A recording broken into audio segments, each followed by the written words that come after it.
Olá a todos. Eu vou ler para vocês um texto que eu escrevi em 2015 sobre psicologia, internet. Especificamente, é um trabalho que eu fiz por um congresso. Depois eu ponho na descrição o congresso que foi um congresso internacional de AT, que aconteceu em São Paulo em 2015. E eu escrevi esse texto e reli e achei que seria interessante dividir com vocês, então vou reler, vou comentar.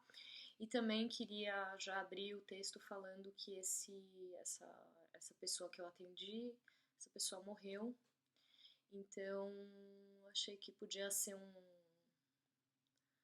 algo importante de fazer também em memória, sabe? Eu fui lendo e fui pensando nas coisas que vivemos juntos e também o quanto que essa pessoa me ensinou, e então também vai aí né, vai em homenagem, em memória a esse. Então vamos lá.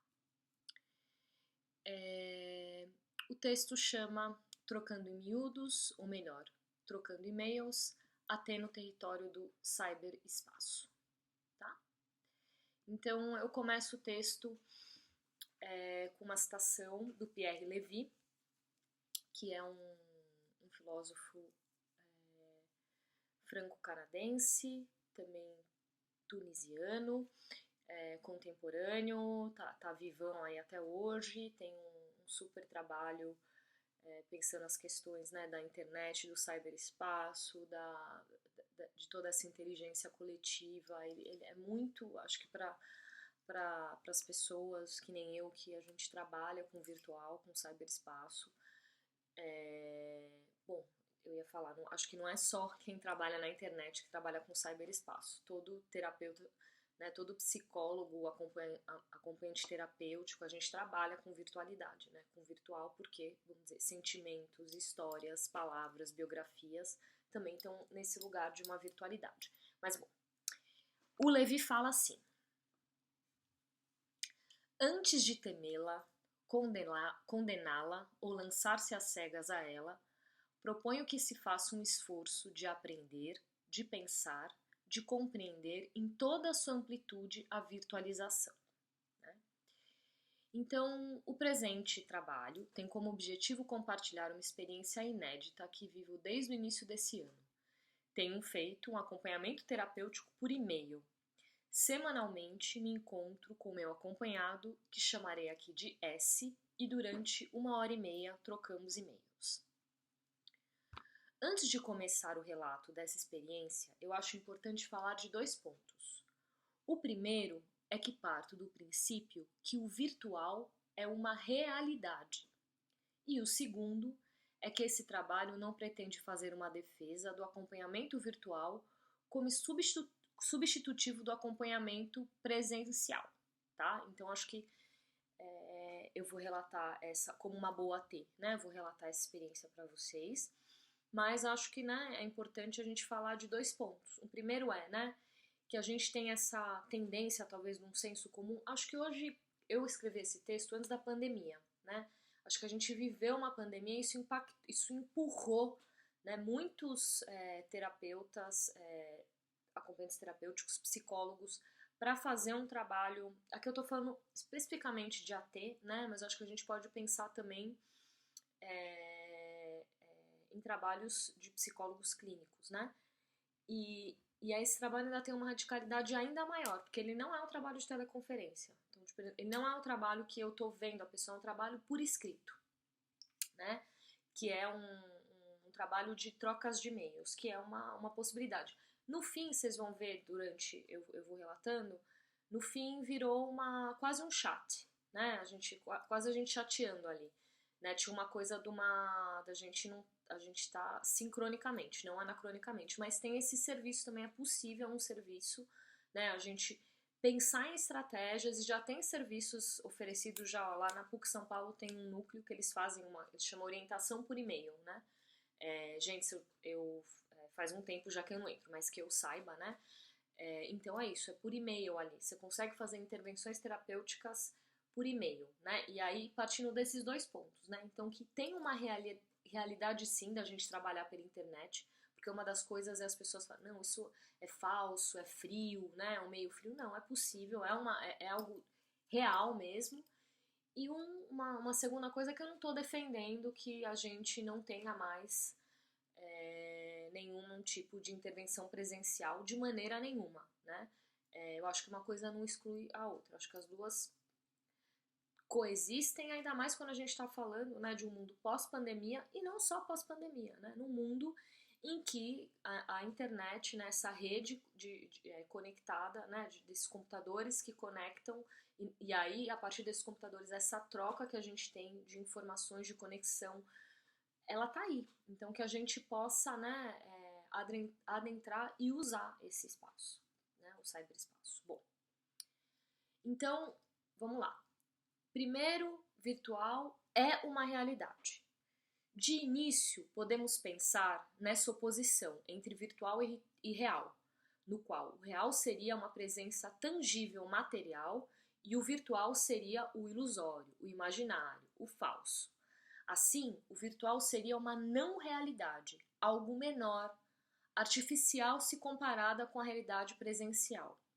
Penso que essa oposição não contempla o que eu vivo com S. Não experiencio algo ilusório, falso, menor no que vivemos juntos semanalmente. O que existe é um outro modo de estarmos juntos, mas ainda juntos. Segundo Levi, que é esse cara que eu comentei, o filósofo, né? Aí, olha que legal que ele fala. E eu gosto muito do jeito que ele escreve bonito também. Isso eu acho legal.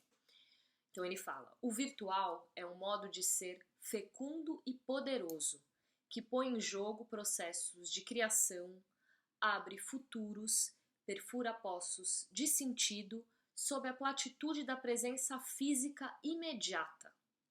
Assim, a oposição seria entre virtual e presencial. O virtual é também uma realidade, mas ele é um modo diferente, né? Tão poderoso e tão fecundo quanto o presencial. O acompanhamento pela internet seria um outro formato de se estar com o seu acompanhado, no qual não há presença física, mas escuta, ética, manejo, no meu caso através da palavra escrita, e afetos estão ali presentes. Como uma boa AT, eu parto da experiência, no caso da minha experiência, do que vivi e vivo no dia a dia do meu ofício com S, para costurar esses escritos de como a gente vive os dois e como a gente veio parar no cyberespaço. Então agora eu vou começar a contar para vocês um pouco do caso, né? Pra vocês entenderem também. E pensa, eu tô lá em 2017 que eu fui. Gente, eu acho que no começo do vídeo eu falei 2015, mas é 2017, que é quando eu moro na Holanda, né? Então quando eu vim morar na Holanda. Então também pensar um pouco nisso, né? Que quando a gente faz intervenções terapêuticas, quando eu tô falando, tá, terapêuticas, eu tô pensando em psicoterapêuticas, né, ali na clínica ali do psicólogo, né, e aí tô pensando na clínica do AT também, do acompanhamento terapêutico, que a gente vai olhar muito caso a caso, né, então por isso que eu achei importante eu contextualizar um pouco para vocês como é que a gente foi parar no cyberespaço. Então, como de um AT presencial a gente foi parar no cyberespaço, né? E por que eu achei que isso era uma possibilidade para esse meu acompanhado, né? Talvez para outro eu não proporia isso, tá? Porque eu tô falando de uma coisa muito inovadora e ousada que eu fiz com ele, né? Que foi isso, foi sair do presencial para a internet e num trabalho escrito, né? Num trabalho da gente escrever, tá? Então, eu conheço essa pessoa em 2015. Então, nossa história se inicia em 2015. Foi em uma lanchonete, no quarteirão da sua casa, que me encontro com ele e a sua AT na época, para a gente iniciar um acompanhamento. Eu entro no caso, já que a AT dele estava grávida e sairia de licença maternidade. Então, eu entro no caso para cobrir uma licença. Assim se inicia um trabalho presencial. Eu e S andávamos no quarteirão da sua casa, espaço comprimido. Ele sempre me mostrando as mesmas coisas, os mesmos lugares, quase sentindo que eu vi um disco riscado. Voltamos muitas vezes para a lanchonete de nosso primeiro encontro. Me levou também em restaurantes que costumava ir quando pequeno, lugares que já tinha levado outra a ter. Também passávamos encontros no térreo do seu prédio, muito perto da casa território, sem expansão. A novidade parecia não existir ali. Tudo era repetido, rígido, restrito. Que vamos pensar, né? Eu acho que tem muito a ver com né, aí as pessoas tocadas e vivendo um sofrimento existencial grave, né? Tem uma coisa de uma rigidez, né? Bom, passado quase 3 anos de trabalho e mergulhada nessa reflexão sobre o meu acompanhamento com S, agora por meio do computador, penso que sua relação com a tecnologia sempre esteve presente, desde o início do nosso AT em 2015. Então, aí eu tô falando, né? Em 2017, quando eu tô muito mergulhada nessa questão, né? Do meu acompanhamento com S por conta desse texto, e também por conta da minha condição, que agora eu, né, em 2017 eu mudo pra Holanda, então eu sou uma... Deixa eu só garantir que tá gravando, né? Legal. Então, é que eu não tô me olhando, né? Eu tô olhando, eu abri o texto, eu tô lendo o texto, tá? Mas como eu mudo pra Holanda,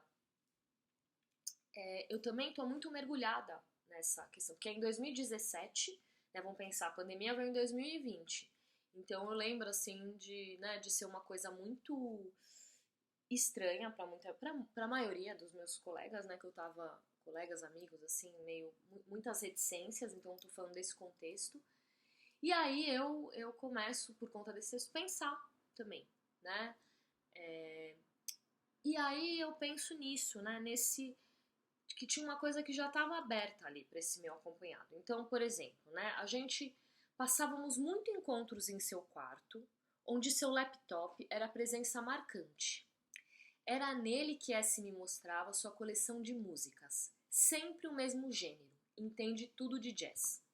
Era só jazz que escutava. Me contava da bibliografia de cada compositor, ele parecia uma enciclopédia. Me espantava com esse seu conhecimento profundo. Era lá no seu quarto que ele me narrava seus eternos problemas com seu laptop. Desconfigura, configura, pega vírus, muda de antivírus, troca e destroca o navegador da internet, perde a biblioteca de músicas, depois recupera. Esse seu laptop numa relação intensa. Lembrei de uma cena. Estávamos ouvindo música em seu quarto e eu coloquei meu copo de água perto do seu laptop. S pede imediatamente que eu tire o copo dali. Esse homem, que consigo mesmo não tem nenhum apreço, caspa no cabelo, dente sujo, fumante frenético, dedos amarelos, estava ali cuidando atentamente desse objeto tão caro para ele.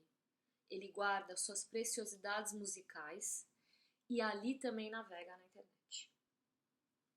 S vai me falando cada vez mais do seu Facebook, dos grupos que participa, dos encontros com pessoas do passado, das conversas por Messenger com mulheres interessantes, stalkeia, pede para ser meu amigo no Facebook.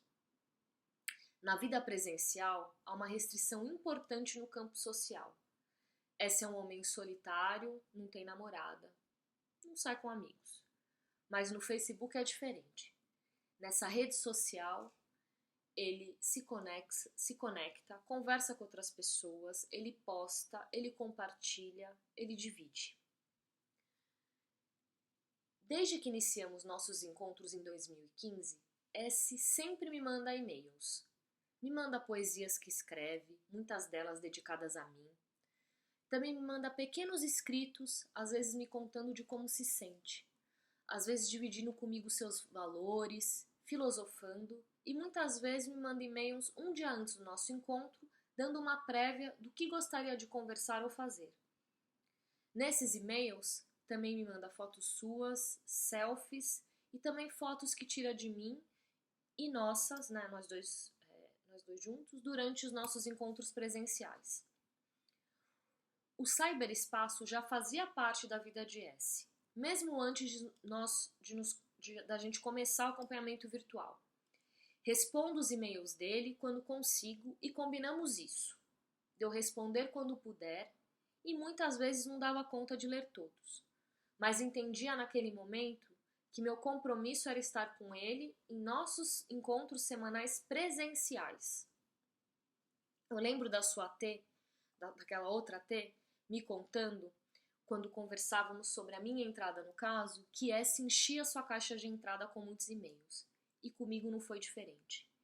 Então, acho que tem isso, né? Um caso que essa pessoa, ela já usava a internet, ela já tinha já navegava ali, né? Fazia uso de e-mail.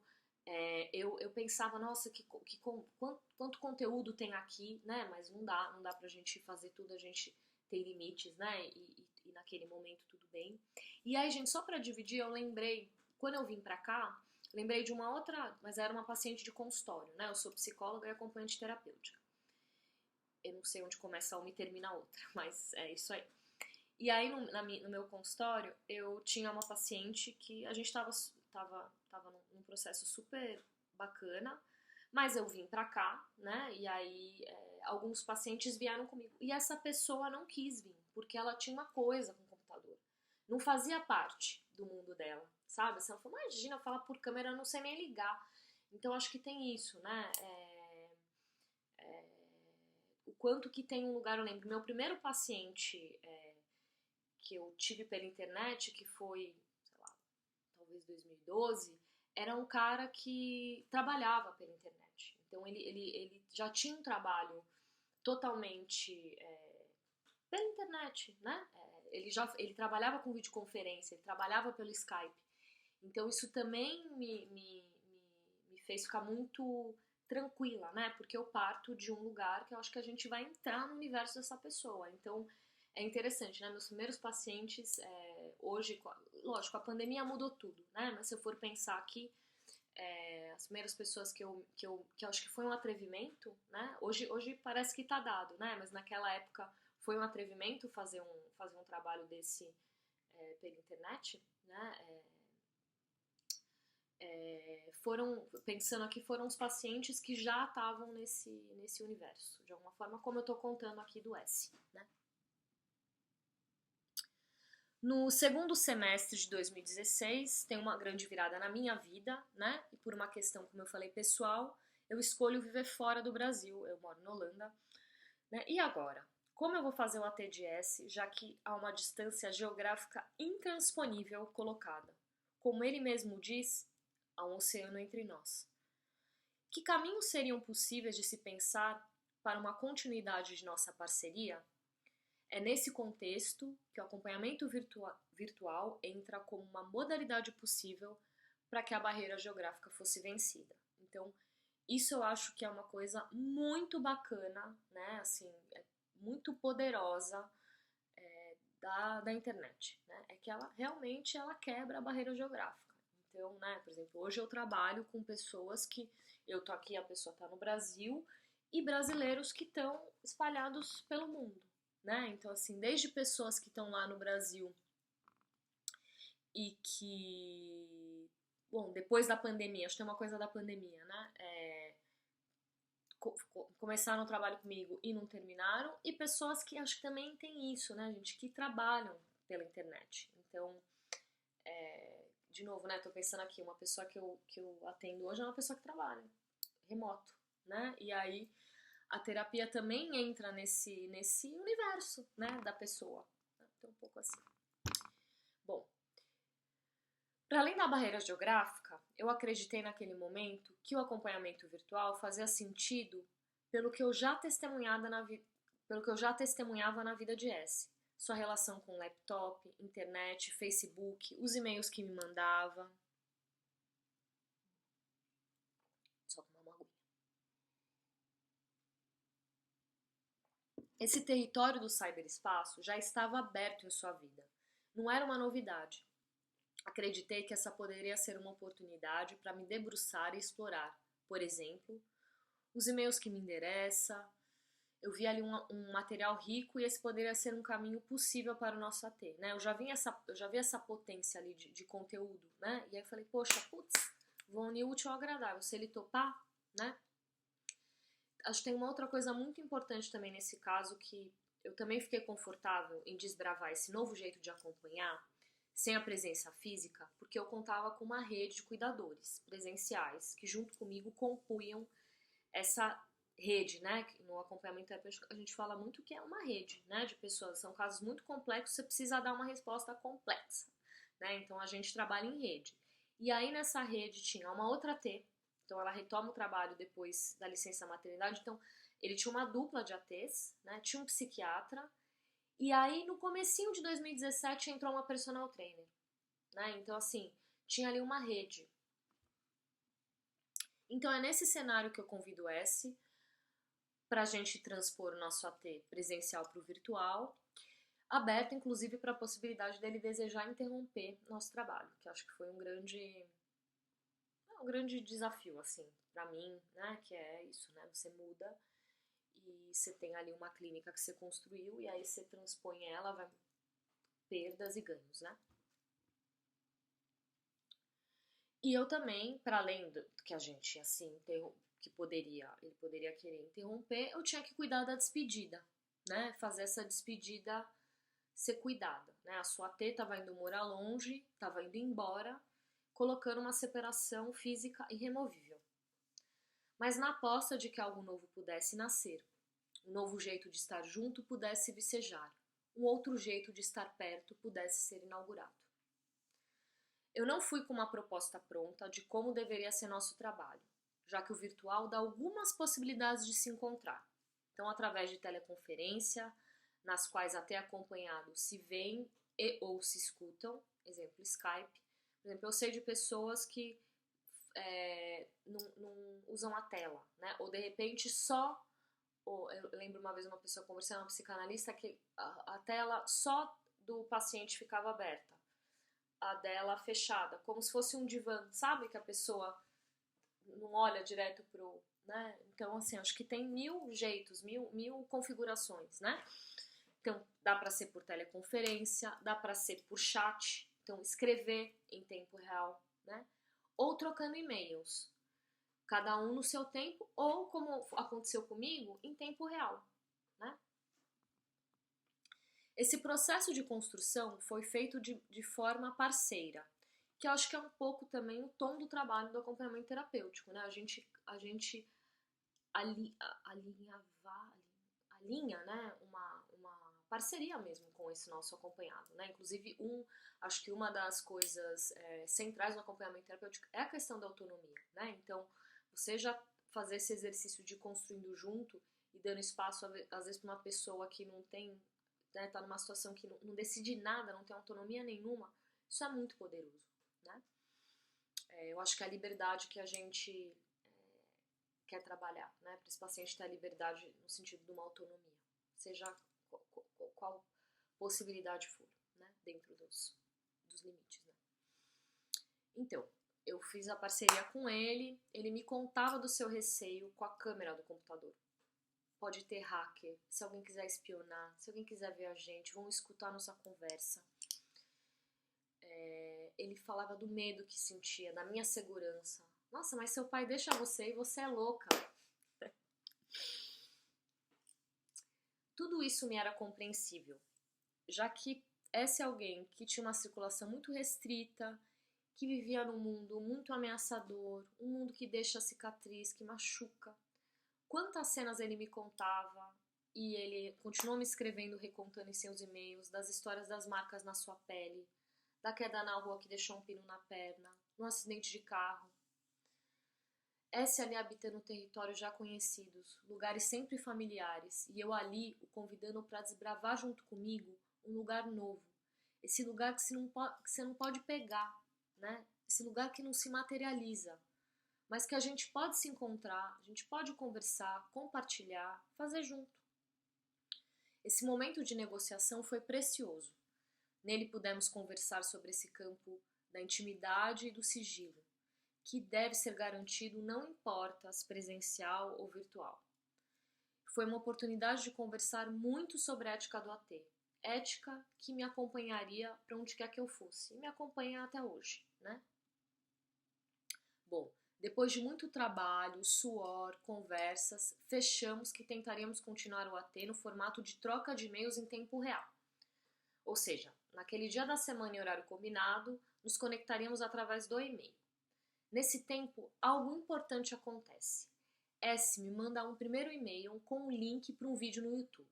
Um videoclipe de uma música que, pasmem, não era um jazz. E que no refrão dizia, tudo pode mudar. Nos meses que se seguiram, da minha despedida do Brasil, S me manda quase diariamente videoclipes que falam de despedida, travessia, saudades, mudança. Vou pensando que é um jeito de se falar também do que vivíamos naquele momento. Da minha ida, da saudade que iria deixar, da novidade que iríamos experimentar. Em fevereiro, eu faço uma parada de 15 dias para fazer minha mudança do Brasil. E um novo acontecimento se dá. Ele me manda um e-mail com um pedido. Me mande notícias suas. Pela primeira vez, o e-mail vinha com um pedido endereçado a mim. Não era mais poema ou vídeos, era uma pergunta. E nisso, uma expectativa de resposta. Antes, sentia que o que me mandava não importava se viria uma resposta ou não, era algo jogado para mim. Não parecia interesse de S em saber se recebi aquele e-mail, como foi receber aquilo e se responderia ou não. Mas naquele momento, parece que um outro modo pôde aparecer. Eu, S, te endereço essa pergunta e eu estou aqui na espera de uma resposta sua. Em março, a gente retoma o AT. Nossos primeiros encontros são truncados. Vou sentindo que sou muito rápida. Mais rápida que ele, no teclado e nas respostas. O atropelo. Seus e-mails são curtos. Me conta que anda perdendo um sono. Da sua insônia, de seu cansaço. Eu passo o encontro sozinha. Entro na internet, mando e-mails. Você está aí? Já chegou? E um silêncio do outro lado. Faço tentativas, experimento. Eu sou pura ousadia. Afinal, sou uma T. Uso o tempo que eu deveria estar ali com ele para olhar os e-mails que ele me mandou durante a semana. Olho com cuidado um a um, escuto as músicas, mergulho nesses conteúdos que ele me endereça. A partir disso, escrevo um e-mail gigante, comentando todos os vídeos que S havia me mandado durante aquela semana. Dali a algumas horas, chega seu e-mail e resposta. Não aguento mais. Meus braços doem. Isso é demais para mim. Penso no que fiz. Penso. O que aconteceu? A primeira coisa que me vem é que talvez por estar longe fisicamente, eu também esteja ficando longe existencialmente. Que minha presença estava ficando sem peso, embaçada. Eu aciono a rede. Eu faço contato com outra T no caso, testemunha presencial de S. Trocamos. E o que escuto é que eu ainda estou ali, que ainda faço parte e que S estava se debatendo com esse abandono que fiz ao sair do Brasil, ao deixá-lo. Também me conta que S fantasia que estou em condições precárias, quase como se tivesse sido roubada, sequestrada. Ele não me vê. Então, a fantasia rola solta. Além disso, contando para ela das minhas intervenções, pude perceber que escrever um e-mail gigante foi demais mesmo. Que aquele não foi um bom manejo. E que eu tinha ali como tarefa estar sensível ao ritmo do meu acompanhado.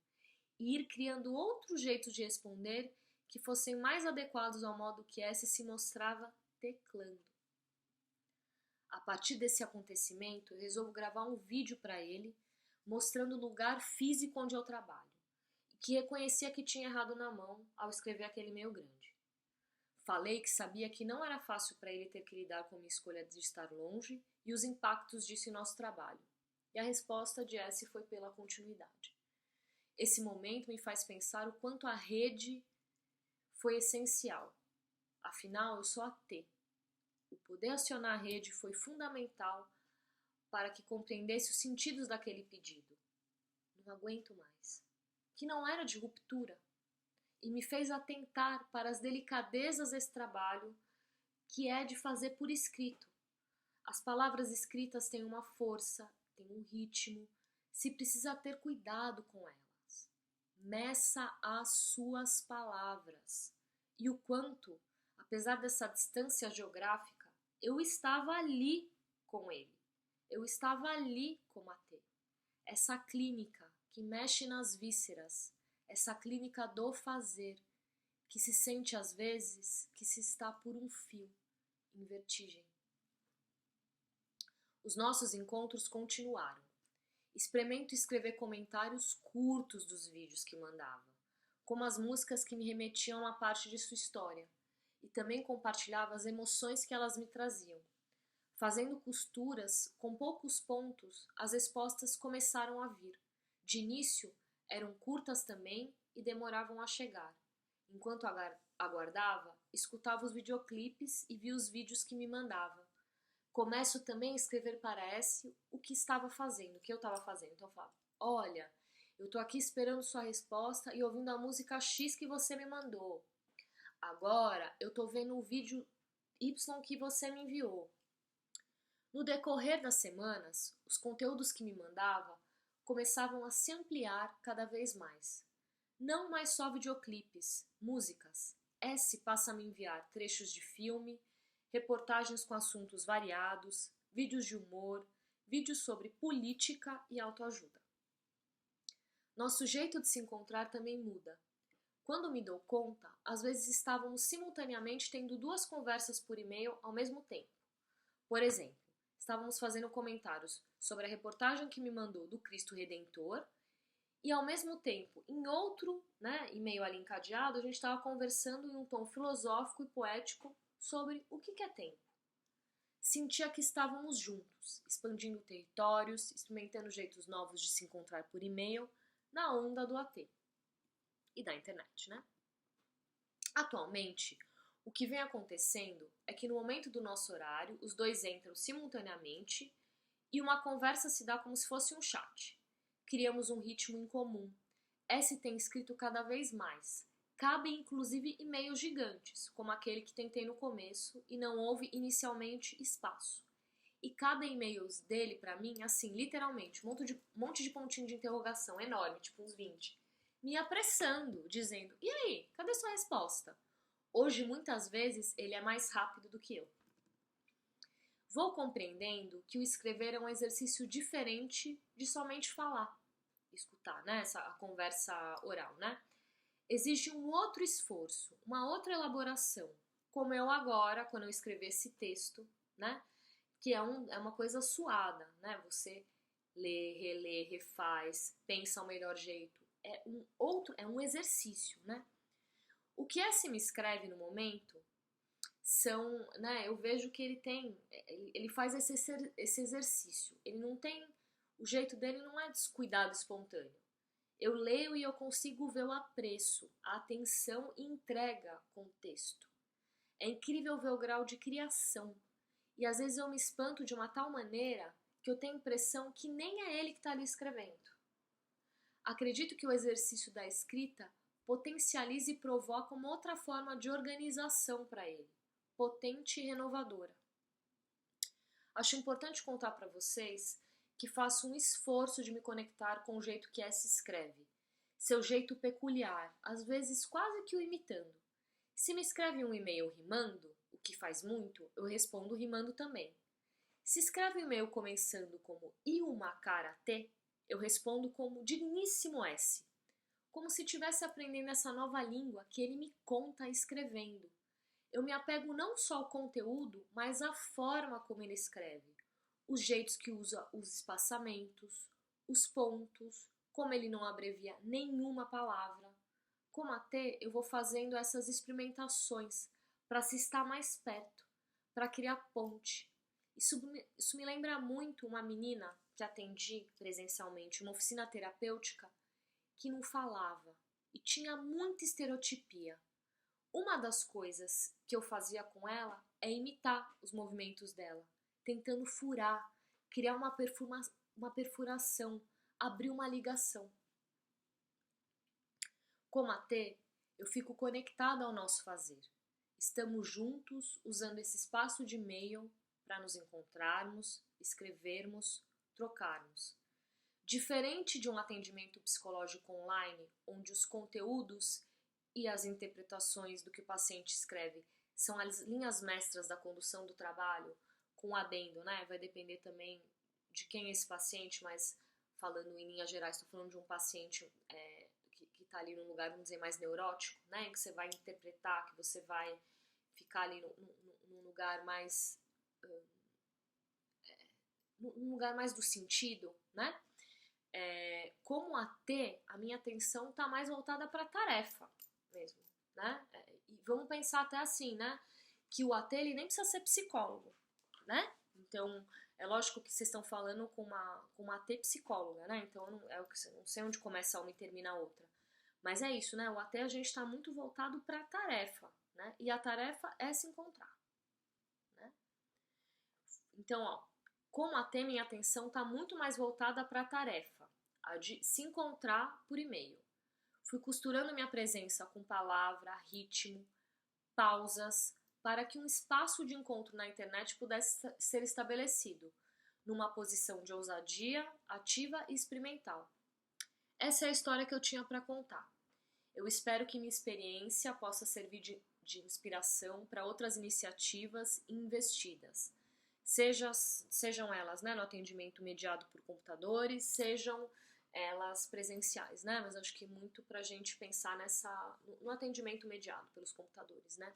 A gente vive na era da internet, a gente não pode escapar dos espaços de interação puramente virtuais, que a gente possa usar como AT o cyberespaço quando couber, né? Como potência para criar novas pontes, novos espaços de cuidados e novas perfurações. Então é um pouco isso que eu queria dizer para vocês, e de novo queria aqui deixar em memória Andy S. e agradecer para ele aonde ele tiver todos esses ensinamentos e também essa ousadia que ele teve para estar comigo, né?